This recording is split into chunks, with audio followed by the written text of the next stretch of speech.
Hey guys, welcome back to the channel. Today we're actually going to be talking about a few things. We're going to be talking about how I got into the automotive world, why I highly recommend that you get into the automotive world, and what it is that I love and hate about the automotive world.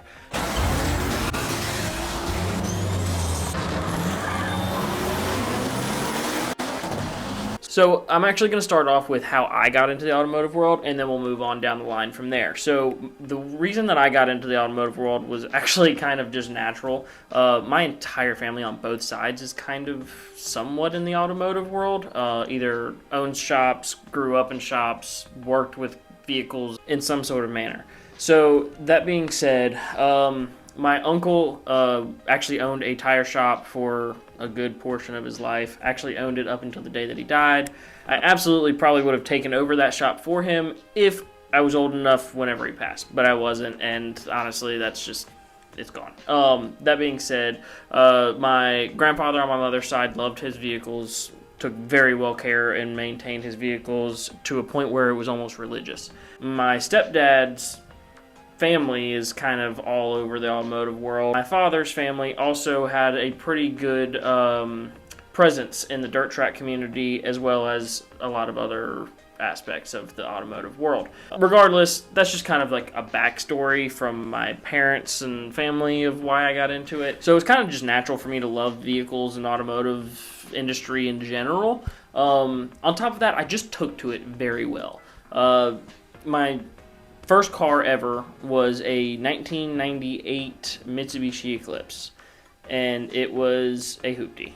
It was bad. It was lime green. If I can find a picture, I will post it up here somewhere. So when I got that car, it was lime green. It had no power options whatsoever, and so I ended up actually immediately jumping on it and doing a lot of different interior things to get rid of some of the lime green accents that were put in it, and painted everything black that was tan. Got new seats. I got power doors and a power sunroof and the whole nine, and I actually did a lot of work on that car before finally just getting rid of it, because I didn't have the mechanical knowledge to be able to fix a lot of the issues that were wrong with the motor and transmission. So I ended up getting rid of it and got my 2002 Acura RSX. Loved that car. Had that car for right around 10 years, I think, before it got totaled. Unfortunately, I'll make a video on the RSX explaining that a lot further whenever the time comes. I'm kind of doing this in succession of how it happened. So anyway, ended up getting into a group of friends that was very mechanically inclined and involved and enjoyed doing the racing stuff and building motors and building cars and so on and so forth. Ended up getting into that group somehow. I really don't know how I weaseled my way into that group, because it was a very tight-knit group and none of them knew who the hell I was. So got into that group, and that's where a lot of my mechanical knowledge really started to grow, was just kind of shadowing them and figuring out what to do from there. Then on top of that, I just taught myself on some things that they weren't able to help me with or just didn't want to help me with. I didn't really want to overstep my boundaries either. Then after that, ended up graduating high school and got into working at a corporate shop that taught me a lot, but also just really wasn't that great, and I don't want to name them because I don't want any problems with them. But long story short, worked there for a couple years, and then I bounced around quite a few times to different dealerships and shops and stuff like that that I just thought that I could learn a little bit more from. I went on to really just kind of doing my own thing for a while and teaching myself, looking things up online, going through forums, going through YouTube videos, whatever I could find, and also just modifying my RSX, which was really the pinnacle point of everything, was my RSX. My RSX is where I learned almost everything I know about a vehicle. I learned from anywhere from an oil change to building a motor and everything in between. Even the little bit of tuning knowledge that I have comes from my RSX. So moving on to the next topic of why I think that everybody should get into the automotive world in some way, shape, or form. So the thing about the automotive world, especially in the mechanics side of things, or really even the auto body part of things, you learn a lot of skills that are very universal. I mean, you can take it to really any kind of craft whatsoever. I mean, you could even take it to repairing things in your home so you don't have to pay somebody to come in and do something. There's so many reasons, and it's such a wide variety of different things. Because if you think about it, so you have a box. We're gonna call your car a box, okay?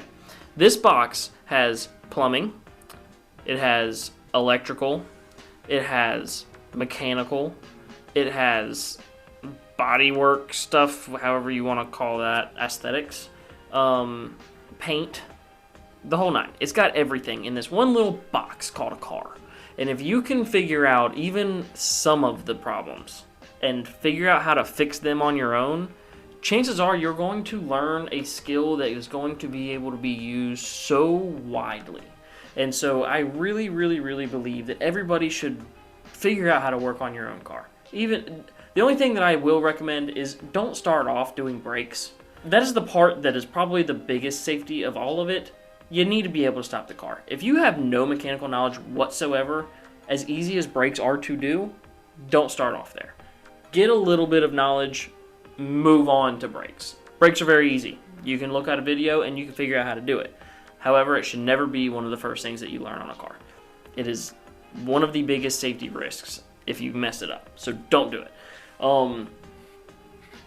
So that's really the main reason why I think everybody should get into it. But on top of that, it's also just a simple fact of if you get into it a little bit, you kind of tend to take care of it a lot more.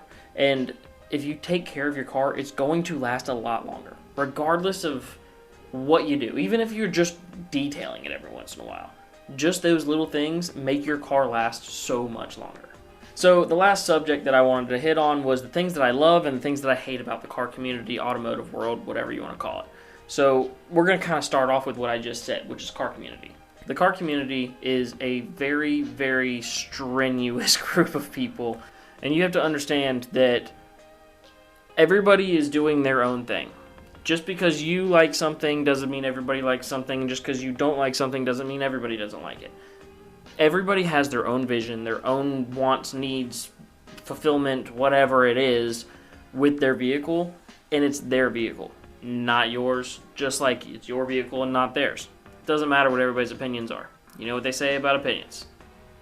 The car community is a very strange community. It's very diverse. It is very tight-knit, cliquey, the whole nine. Everybody has their own opinions on everything. It doesn't matter at the end of the day. Your car is your car. Everybody else's car is their car. It doesn't matter.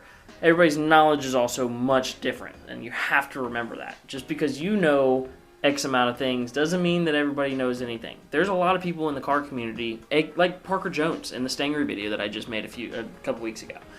Parker Jones knows next to nothing mechanically on vehicles. He still tries, and he actually does a pretty good job at trying for somebody that has no fucking clue what he's doing. But just because he doesn't know something about the car community or about mechanics or whatever, he's still doing really great. I mean, he's got an 8-second car. That's impressive. Not many people can say they've had an 8-second car. But he has an 8-second car, and he doesn't do anything on it because he doesn't know how. But Jay does. Jay does the work. But Parker's still just as much of a car community as Jay is. So it's a very strange aspect. It takes some time to get used to, especially for somebody that's coming in with no knowledge of how it works. But that being said, it's a very, very great group of friends to have because the amount of knowledge that is between those people is insane. Because on top of the fact of what everybody knows from working on cars or being in the car community or whatever, they all also have jobs. And so if that guy's a plumber, but he's also a mechanic on the side doing his own thing, building his own cars, that guy now also knows plumbing. So now you've gained a friend that also knows plumbing. So that also helps out in other aspects. You could call up that buddy and be like, hey, I got a question I need answered. Can you help me out with this? Worst comes to worst, he says no. It doesn't matter.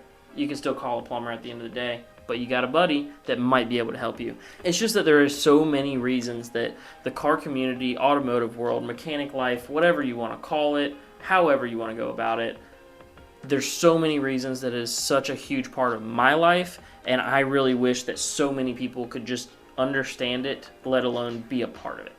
The other thing that I love is the simple fact of that I don't have to pay a mechanic I don't have to pay for quite a few things around the house that I need to do, that I need to fix this or that or install this or that or whatever, that I don't have to call somebody else to do it. I can figure it out on my own because I have knowledge that I have gained by working on vehicles and working on different things, and it kind of just allows your mind to wander and allows you to tinker on things a little bit more without overthinking it.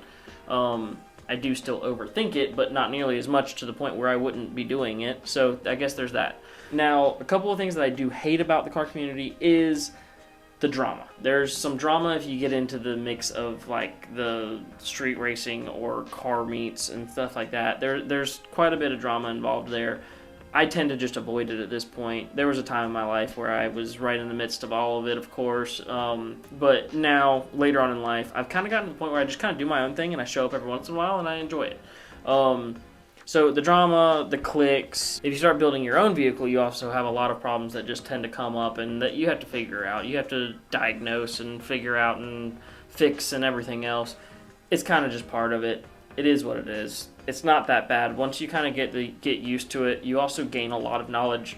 Every time you fix something, you gain a lot of knowledge. Honestly, that's pretty much it. There's really not a whole lot of a list, I guess you could say, of loves and hates for it. Honestly, at the end of the day, I love the fact that it's such a wide variety of people, it's such a wide variety of knowledge, and there's a lot of learning involved that tends to just kind of make life easier, I guess.